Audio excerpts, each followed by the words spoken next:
चतुर लोग हो रहे संसार में हो। भले पूजन पाठ नहीं करे पर कहीं का एकदम मिलने आ जाए ना, क्या अम्मा जी है क्या पाठ कर रही है, फिर वो भी बैठ गई तुरंत, अभी तो सोई थी।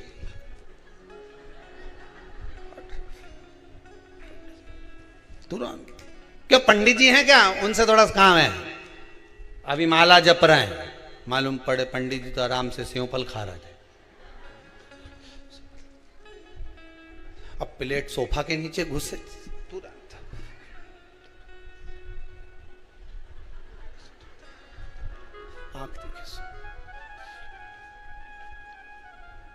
प्रैक्टिकल करने में क्या जाता, कुछ भी नहीं बिगड़ेगा, ये तो बस जल डालोगे तुम्हारा ही कुछ अच्छा हो सकता है, बाबा की कृपा है।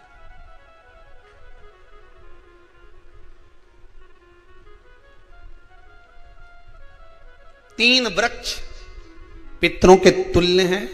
पहला जम के बोलिए पीपल, दूसरा बट वृक्ष, तीसरा बेलपत्री का वृक्ष।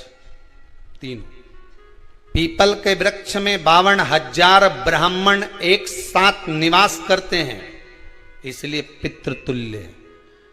बट वृक्ष ब्रह्मा जी के मस्तक से बना, इसलिए पितृतुल्य है। और बेलपत्री का वृक्ष माता पार्वती जी के अश्रु से बना, जब आंसू गिरे थे माता जगत जननी जगदम्बा पार्वती के, उस समय पर पितृलोक में हलचल उत्पन्न हो गई थी, हमारी नातिन की आंख में आंसू कैसे आ गए। मैनावती की पुत्री है,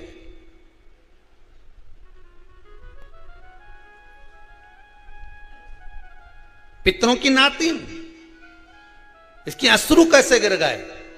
पार्वती जी ने कहा ये आंसू नहीं, मेरा पुण्य भाग प्रकट करती हूं बेलपत्री के रूप में। तो पितरों ने वर दिया था कि ये बेलपत्री का वृक्ष हमारा आशीर्वाद है, इसके नीचे अगर कोई दीप लगाता है, शिव को स्पर्श कर चढ़ाता है, उसके पितरों की शांति होगी, हम स्वयं उसको आशीर्वाद देने के लिए पधारेंगे। बेलपत्र का वृक्ष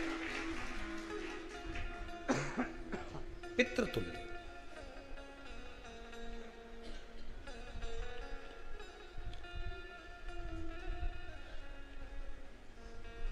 तो रात्रि को अगर भूख लग रही है, प्यास लग रही है, तो पितृदोष।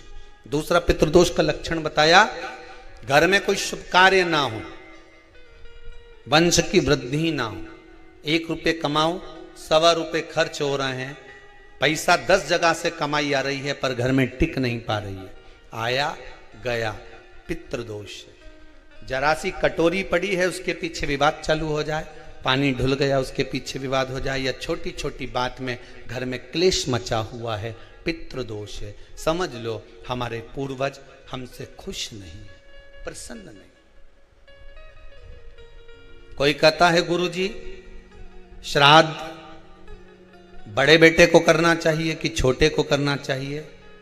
शिव महापुराण की कथा कहती है, अगर जायदाद का पूरा हिस्सा बड़े ने लिया हो और तुमने अपनी माता का दूध ना पिया हो तो एक ही को कर लेने दो। अगर माता का दूध पिया है और अगर एक अंगूठी भी ली है, जरा सा एक कपड़ा भी अगर सास का लिया है, तो श्राद्ध तो तुझे करना ही पड़ेगा, करना ही पड़ेगा।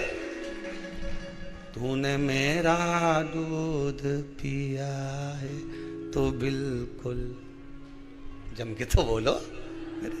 अगर तुमने उनका कुछ खाया है तो अब एक काम और हो सकता है, गुरुजी वो श्राद्ध अगर हम नहीं करें और बड़े भैया करें और हम उन्हीं के यहाँ चले जाएं तो चले जा, मना कौन कर रहा है। पूड़ी का तेल तू ले जा, खीर का दूध 2 थैली तू खरीद के ले जा, जितना वहां वो सेवा करे उतनी सेवा तुम करो। गलत है क्या?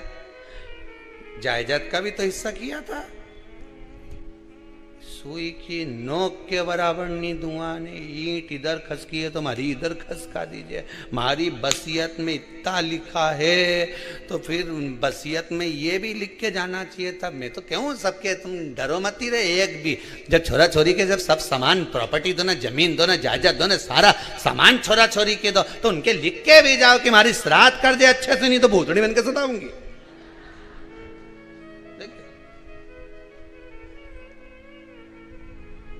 श्राद्ध करो।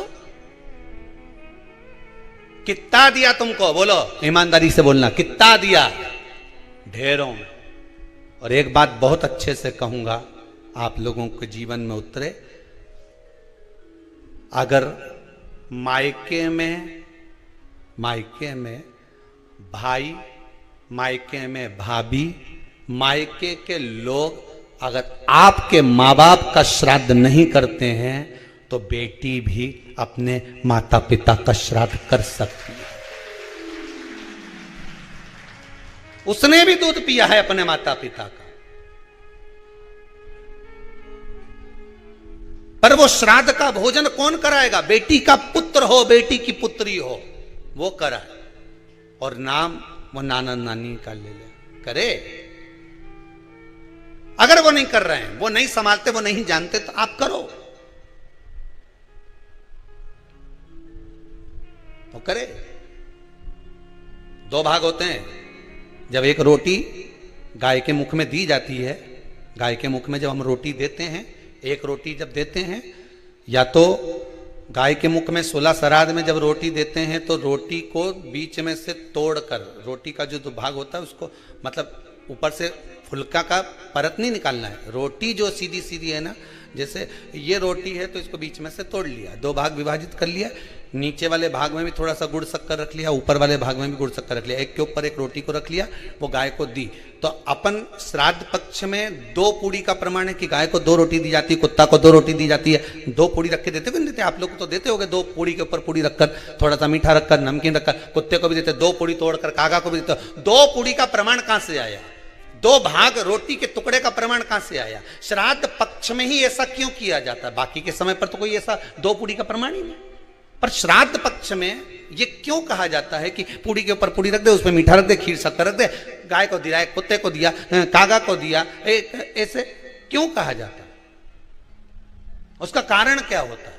उसका केवल एक कारण है, जो नारी ने भोजन का निर्माण करा है, जो घर की बहू भोजन बनाई है, जो घर की बेटी ने भोजन बनाया है, घर की माता ने भोजन बनाया है। महाराज, पिता पुरुष एक कुल को तारता है, बेटी 2 कुल को तारती है। जब श्राद्ध पक्ष में 2 भाग रोटी के कर कर गाय को देती है तो 1 भाग तो उसके ससुराल वालों को मिलता है।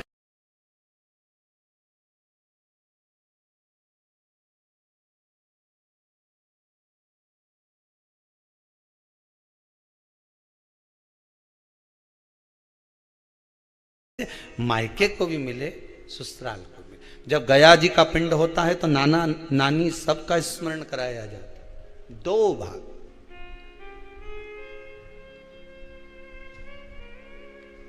पुण्यता प्राप्त।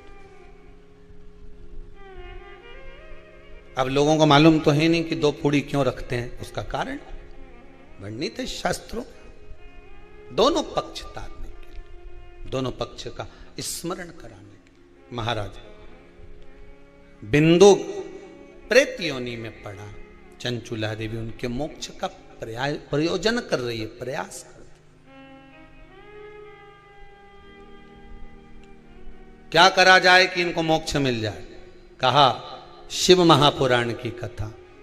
पार्वती मैया की सहेली बन गई और पार्वती मैया ने शिव महापुराण में प्रेत योनि से मुक्त होने के लिए कहा, तुम रुका जी के यहाँ जाओ, देवऋषि नारद के पास जाओ।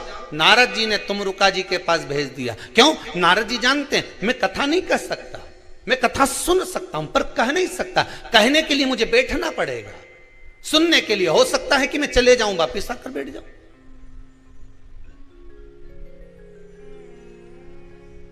तुमरुका जी से कहा कथा कह दोगे? हाँ, कहने में क्या दिक्कत है?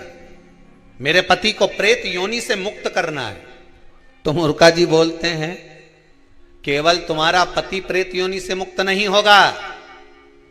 तो मुर्का जी ने शिव महापुराण में कहा, सुनो चंचुला देवी, केवल एक व्यक्ति शिव पुराण से नहीं तरता, इस बिंदुक जैसे ना जाने कितने प्रेत इस वायुमंडल में घूम रहे होंगे, ना जाने कितने पितर, ना जाने कितने आहूत, ना जाने कितने वासुक इस वायुमंडल में घूम रहे होंगे।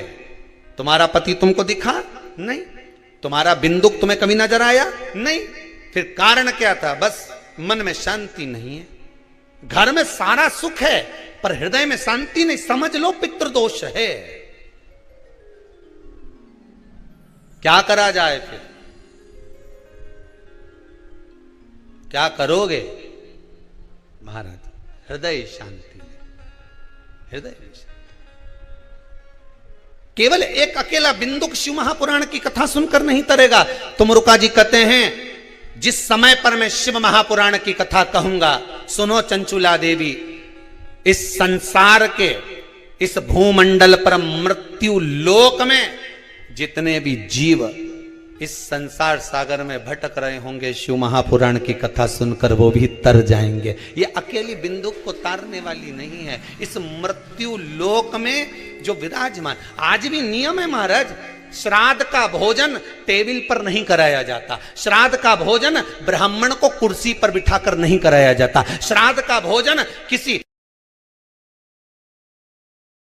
जाता। श्राद्ध का भोजन आज भी प्रमाण है कि ब्राह्मण के लिए भूमि पर आसन लगना चाहिए और जमीन पर बैठकर कराना चाहिए। तब क्यों? क्योंकि इस भूमि पर बैठकर जब भोजन कराएंगे, इसी भूमि से ना जाने कितने पितर गए, कितने तर्पण हुए, कितनी तिलांजलि हुई, इसी भूमि से, इस रज से, इस कण से ना जाने कितने जीव चल गए। अब लकड़ी पर या टेबल पर या कुर्सी पर बैठकर ब्राह्मण को भोजन कराने का प्रमाण नहीं है। अब आपका फैशन ज्यादा हो गया तो बात दूसरी है। पंडित जी ऊपर बैठ के खा लोगे क्या? पंडित जी तो बोल देंगे अच्छा है, खिला दो।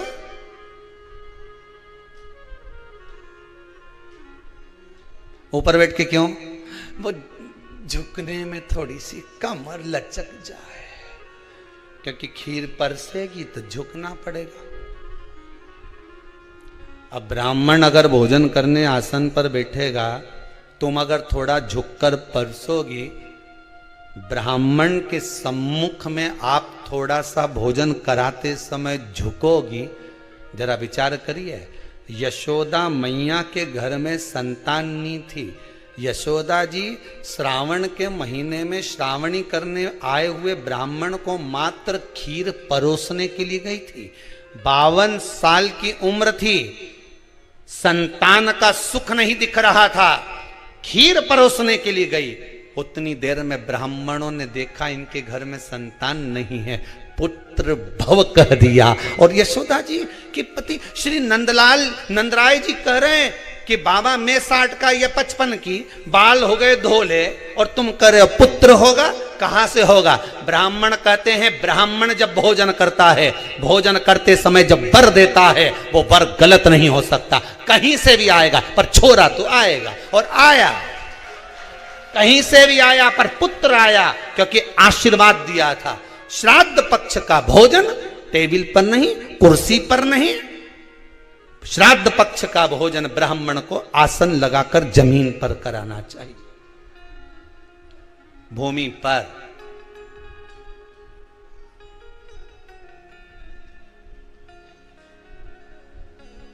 अब आजकल के ब्राह्मण भी थोड़े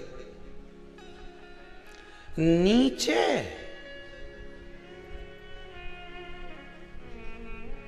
अगर हम टेबल पे ही जीम लें तो जी अब क्या बोले भी तो क्या बोले, तुम वही बताओ।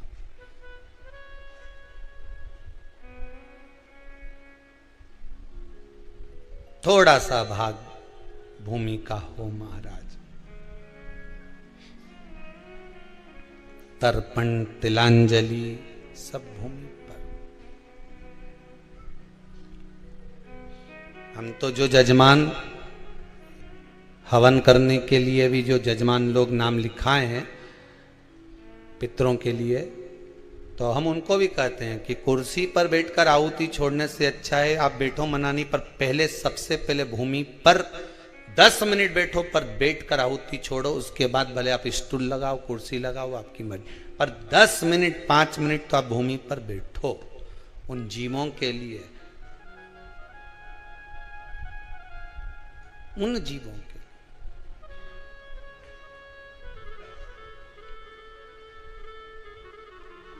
जजमान कौन बनेगा?